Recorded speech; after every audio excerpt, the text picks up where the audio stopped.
Thank you, Marcelo. I will project the PowerPoint in order to be clear, but let me say first that the focus of my paper is not on the main most popular issues of the increase, decrease of work, of jobs and unemployment and so on. The focus is on the concept of dignity in relation to the hybridization process of work. So the main concept that I want to focus upon is hybridization of work. Hybridized work is the challenge, because hybridized work means hybridized worker. So the concept of dignity, which was referred mainly to the human person, is changing very, very deeply. So in a way, my presentation, How to Promote the Dignity of Work in the Face of its Hybridization in the Digital Economy, is a prompt for a research project on hybridization of work, what it means, what are its consequences, and how to deal with these processes. So let me give first the red thread of my paper, looking at the contents of the paper. I will start by saying that the dignity of work is a reality that becomes increasingly problematic the more work is hybridized by the digital technological matrix. I will introduce this concept of the digital technological matrix as a symbolic code which is dominating our globalized work. With the advent of a hybridized work, it is no longer sufficient to define work dignity as a simple reflection of the dignity of the acting human person. The increasingly autonomous digital mediation inherent in the social division of labor entails the need for a new relational vision of the dignity of work. Dignity becomes a relational matter. This vision must exceed the traditional view of labor as a functional performance characterized by the qualities and properties of the worker as an individual subject. The human dignity of work is preserved and promoted on condition that the human subject can reflexively re-enter into her objective activity the relational distinction human, non-human along the process of morphogenetic hybridization of work. This shift calls for a redefinition of the dignity of work that includes the process of hybridization.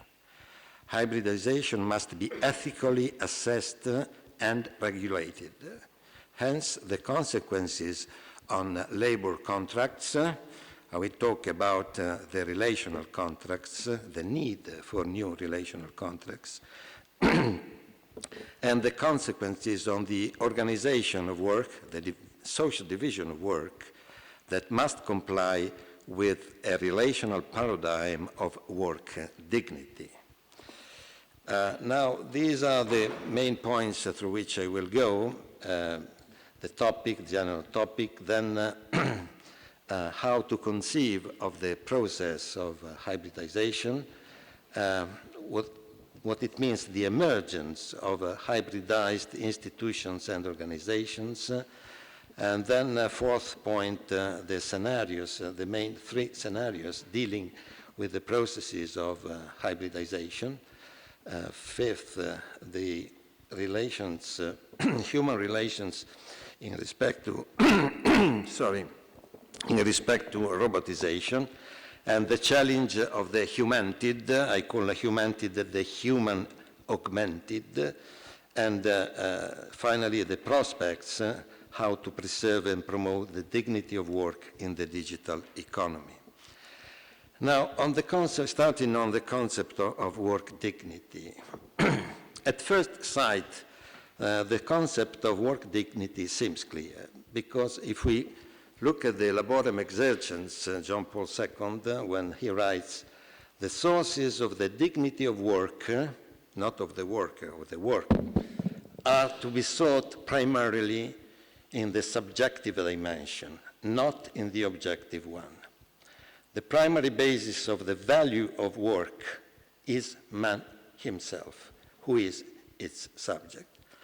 So what I'm arguing in a way is that the concept of dignity is referred to the human person, not to work in itself. So what gives work its dignity is the human person with her subjectivity. That means intentionality, reflexivity, responsibility, and so on and so forth. In fact, work has a double phase. It's not only a subjective activity.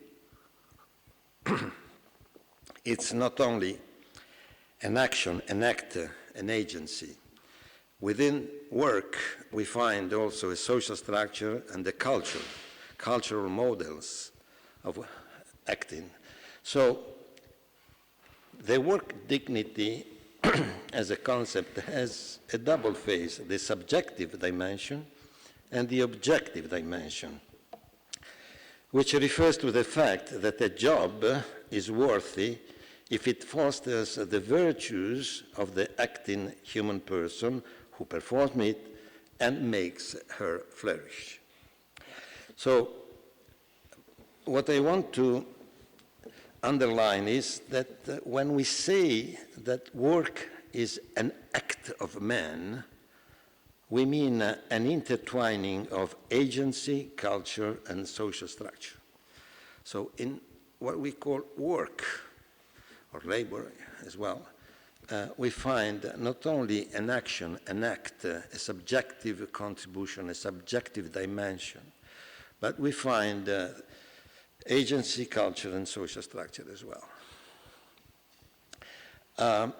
So in the classic dignity talk, there is a sort of projection of human dignity on objective work. The dignity talk is basically focused on the dignity of the acting person rather than on the dignity of work as an activity.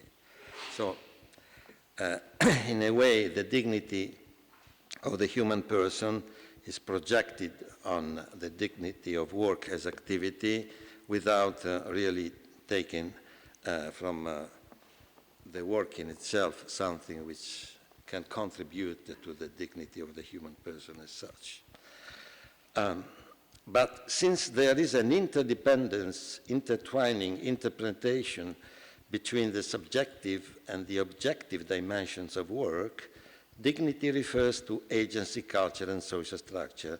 For instance, appropriate social relationality as when one uses a robot to assist a person. If I use a robot to assist a person, I am certainly acting and doing a work in a way, but in this work, there is not only my subjective dimension, my personal dignity, there should be also an objective dignity of what is in the cultural model and in the social position of the robot within the network of people involved in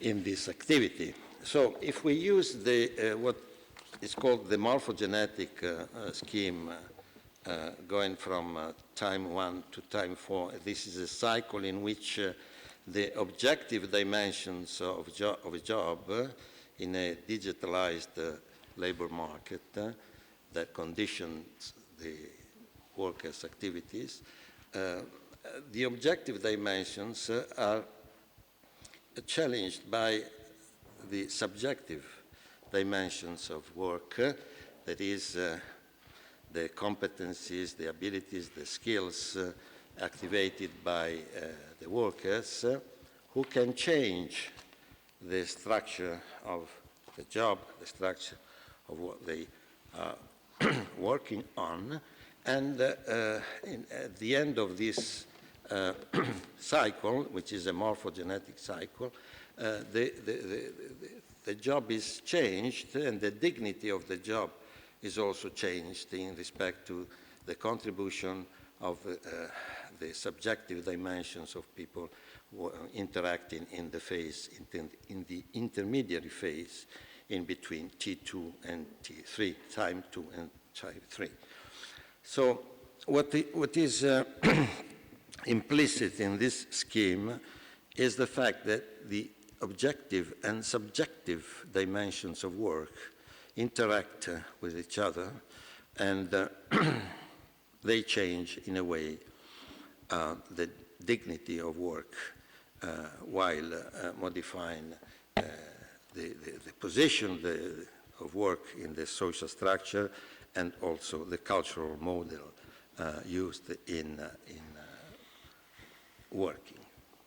So the very structural correlation between the dignity of a human person as a subject and the dignity of work as a properly human activity is deeply challenged by the artificial intelligence and robot technologies. So what I'm saying is that the digital technologies are changing the correlation between the dignity of the human person and the dignity of work.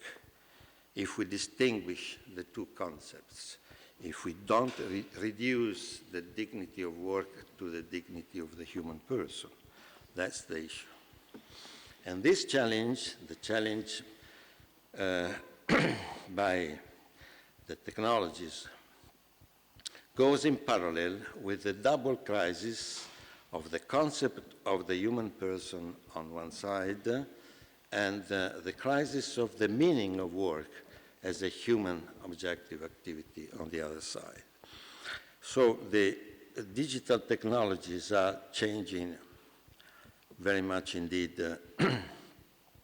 both the concepts of human person and of objective work. So to put it briefly, the concept of dignity no longer refers to a presupposed entity or quality, but needs to be understood in a relational way. Dignity becomes a relational matter. A job is or becomes worthy in relation to someone or something that remains to be defined and evaluated through the mediation of technology. For example, educating a child with a robot can be worthy or not, depending on the specific case, that is, how culture and social structure modify child's agency. So the dignity, that's the issue, does not reflect only the human activity, the human action. Dignity has to do with the relational contents of work as an objective activity. So the challenge, in a way, is what we call the society of mind. I think that everybody recalls the book by Minsky. The idea is very challenging. The idea that we could have a society made up by absolutely stupid, non-intelligent parts or pieces. Minsky thought of the computer as an intelligent entity made up of non-intelligent, stupid elements. This is a very challenging idea that we could have in the future a society like that. And a society like that would be put forward by what we call the digital technological matrix. What is that matrix? I define the matrix from a cultural and structural point of view in these ways. From the cultural point of view, the digital matrix is the globalized symbolic code from which digital artifacts are created in order to help or substitute human agency by mediating interhuman relations or by making them superfluous. And from the structural point of view, and consequently practical point of view, it is the complex of all digital technologies. Now, let's get into the processes of work hybridization. The algorithm changes the cultural and social structure of work, for instance, in the education of children or assistance of old people. And by changing the nature of work, it hybridizes the human agent. Okay. Now, this is the scheme by which I want to explain what I mean by the process of work hybridization. In this scheme, there are three parts, as you can see. On the right part, there is the structure of the social structural domain, because the robot, when you introduce a robot or an algorithm in a certain context, you change the social position of the people involved, of the actors in that context. I could say in that network of actors. Now, the structural domain, the social structural domain, influences the workers' agency, how workers act. And this intermediary factor, which is called the agency, exerts an influence on the cultural domain and changes the cultural domain of work, the way work is understood, so its meaning, it's a cultural model in a way. Now, the process is quite complex in the sense that the hybridization of work and the worker at the same time emerges from this scheme, from this process of social morphogenesis that we can describe through a dynamic in which we can observe an intertwining of the structural domain of work agency, the workers' agency, and the cultural domain of work and the worker. Now, these three sectors, I would say, structural domain, agency, and cultural domain, are only analytically distinguished, of course. They empirically are all together. So, I repeat that work is considered as a human activity, but differently from those who consider labor and work only as an act of man. I assume that labor is an intertwining of agency, culture, and social structure. So in this scheme, I assume that hybridization is a way of connecting the structure, agency, and culture so that the workers' activity changes with the introduction of algorithms and robots and so on.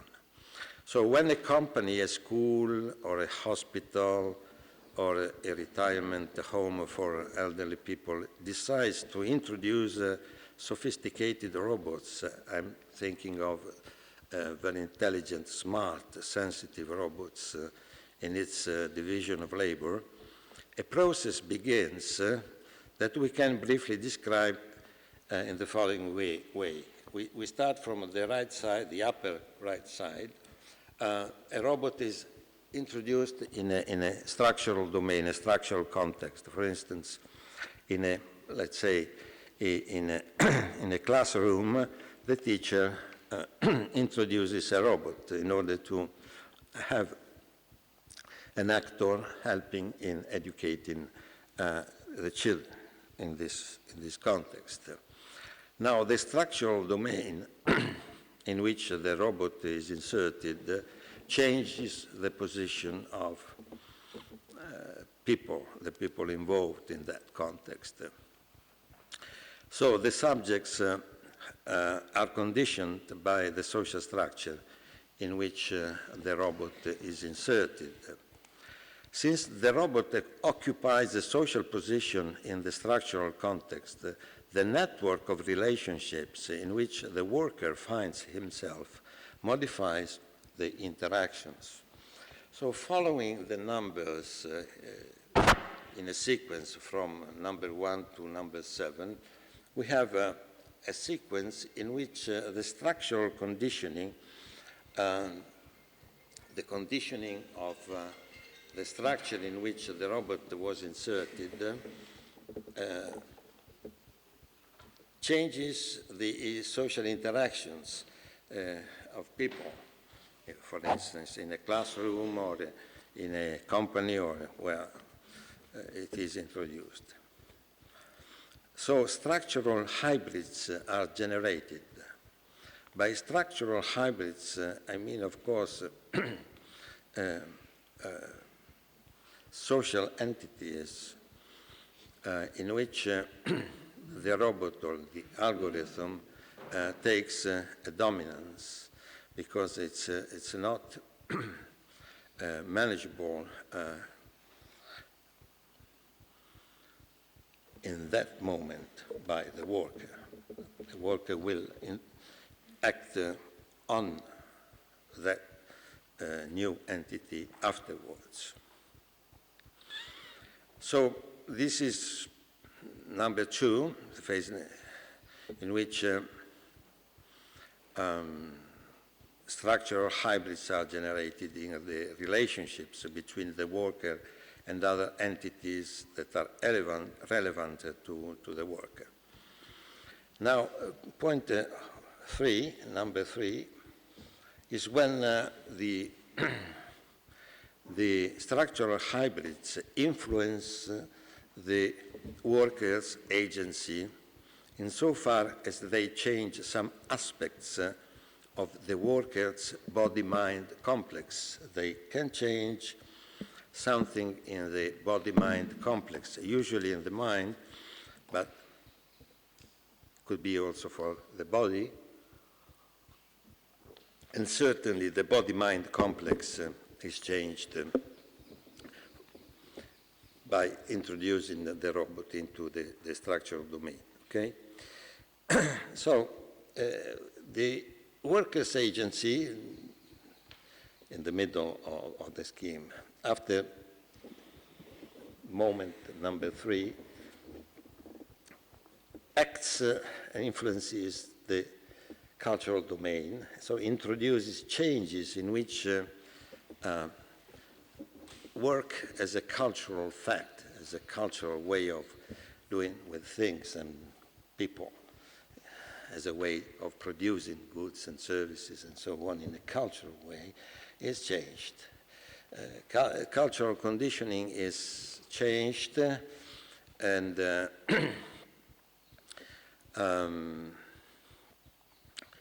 within these socio-cultural interactions, the moment number 4, the worker must modify his ways of thinking and expressing himself.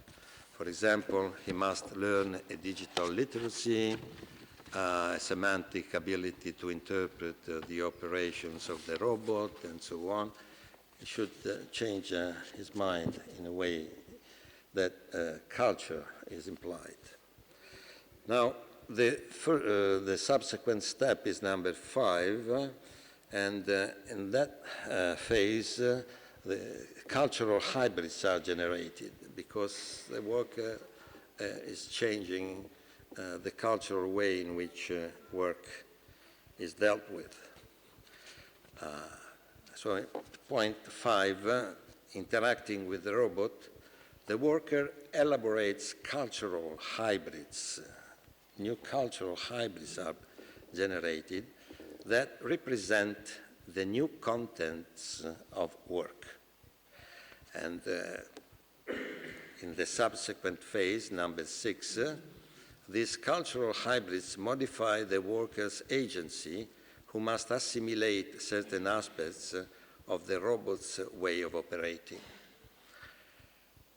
So at point 6 and then the subsequent point 7, we notice the hybridization process, the fact that something passes from the robot or the algorithm to the body-mind complex of the worker, and something from the worker is transferred to the robot or directly or indirectly to the structural context. So point 7, phase, if you want, 7, at the end of this temporal cycle, this is a temporal cycle, the worker's agency has been hybridized in such a way that the worker can again competently tackle the structural conditioning of the robotized context in a reflexive way. Now, this is an attempt to understand how work is hybridized and what are the consequences of this process. The hybridization of people's identities and social relations consists in the fact that these entities change their relational constitution to the extent that the cultural and structural processes of change affect, I would say, cross the human person and modify her ways of relating to herself, to others, and to the world. Agency is obviously dependent on how the brain and the mind of the person work, and both the brain and the mind are seriously influenced by the way technology operates because they absorb certain ways of communicating, using and combining information and following performance logics that can ignore or alter the analogic thinking. What we observe in the hybridization process is precisely this combination of analog and virtual realities, which is at the basis of the change in the work identity. Hybridization means that through sustained interactions with technologies, what we call the fully networked life, the previous modes of considering oneself and the relationships with others and what form to give to a social organization in keeping with the analogical principle of reality are mixed with the way digital technology works, that is, the fictitious principle of digital virtuality. Hybridization means blending the real and the fictitious, the analog and the digital, and this happens, for example, when one wants to modify one's own image or undermine another person's reputation on social networks. Now, to go on very quickly in this slide, we can have very different scenarios concerning these morphogenetic processes of hybridization. I don't have enough time here, but this is written in my paper. We can depict 3 scenarios dealing with the processes of labor hybridization. What I call the adaptive morphogenesis.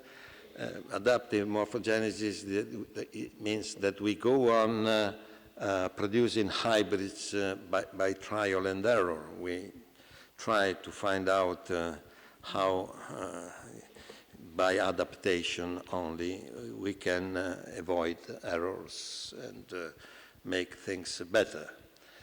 The second scenario is chaos, a turbulent morphogenesis favoring mutations. We have really the possibility of having very serious, deep mutations. And the third one is called relationally steered morphogenesis. I want to stress this third possibility, that is how to steer the process of hybridization, aiming to configure technologies in order to favor relational goods. The way to steer morphogenesis in the process of hybridization is to produce relational goods. So a question I put in my paper is what kind of human relationships are activated by the humanity? When we change the human, we augment the human, and through the hybridization process, we produce what I call the humanity. What are the human identities and relationships of this humanity? It remains to be seen case by case, but anyway, the ethical criterion I suggest is that whatever the transition to some sort of post-transhuman work, the essence of the human work, its dignity, is found not in the single act, what we call unit act in sociology, but is found in the relationship to other from self. The person, the human person, doesn't transcend herself in the single act. The human person transcends herself into the relationship, in the relationship to the other from self.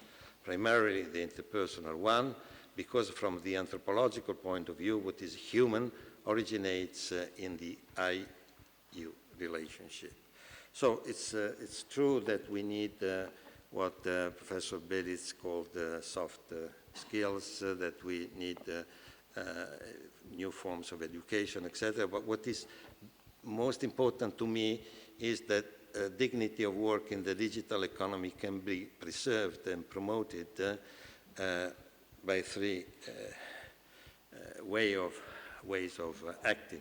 The first one is to deal with work as a social relation. Work is not a performance, it's not only an exchange, it's a social relationship, which is much more than that.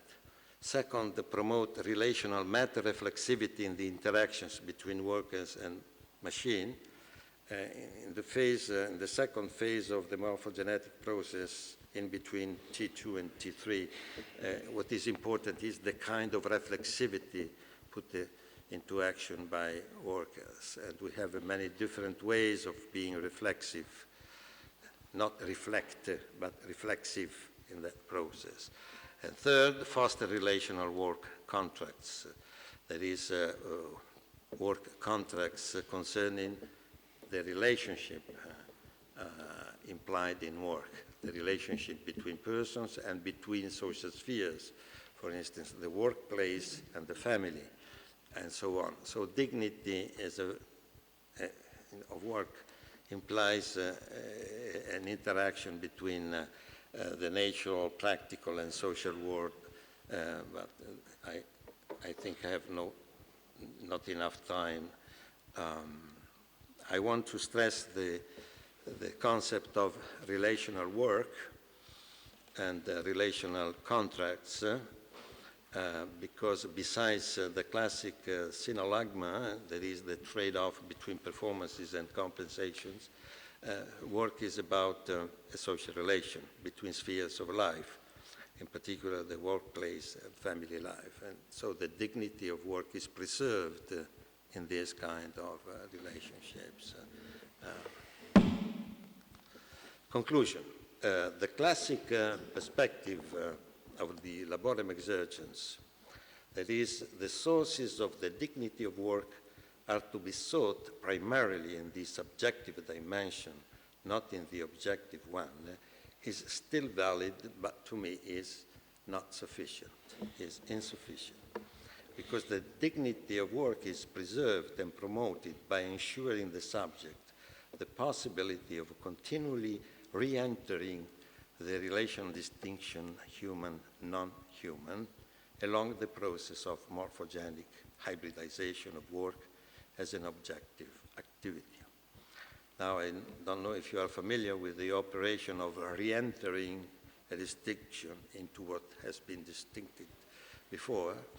This is a reflexive activity that we need in order to make more human what we call still work and work activities within a digital economy. Thank you for your attention.